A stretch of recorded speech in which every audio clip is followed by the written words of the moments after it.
one of the four dimensions of the strategic narrative canvas is the origin dimension. And a typical exercise I have entrepreneurs do to explore that dimension of their strategic narrative is to write their origin story. And I'm always reminded how crucial this exercise is, how deep it takes you into reframing the purpose of your company and why it exists. Many entrepreneurs actually, after a while, tend to forget why they really deeply, the deep reason why they started the company in the first place. It's almost like, the seed of a plant of a tree gets lost and diluted in the root system that the plants will create, because it grows so well and it just disappears. But reminding yourself of the seed reason why, I call this the seed reason, in fact, quote unquote, the seed reason why your company exists is crucial, because it takes you back to the DNA of your organization. Why does this matter?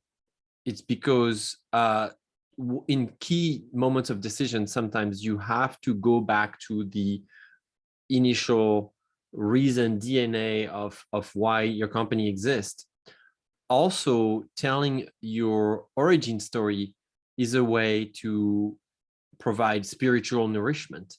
We say, oh, that story is so inspiring. It's so inspiring to hear how this company started, how Netflix started, how Airbnb, if you read about those now really large company, really successful brands, and you read about how they were started in the first place, most people find this inspiring.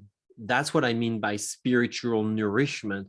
It just brings back the spirit of the company the way it was established in the first place. Obviously, companies evolve and their purpose evolve, but being able to trace back in the chronology, in the history of the company, where the company comes from, is really essential to keep it sustainable, to keep it growing, and at some point decide even if the company should continue to evolve, in the state that it is at some point. So it's a critical strategic structural element of the future of your company. You will find in the origin dimension your values, your purpose, and it also explains how you committed to an idea in the first place, and what were the elements that really got you attached to the initial idea. So the origin dimension has that power to frame and reframe your strategic narrative in a way that very few other dimensions can do. So keep that in mind, and I welcome your comment and your question about the origin dimension of your strategic narrative.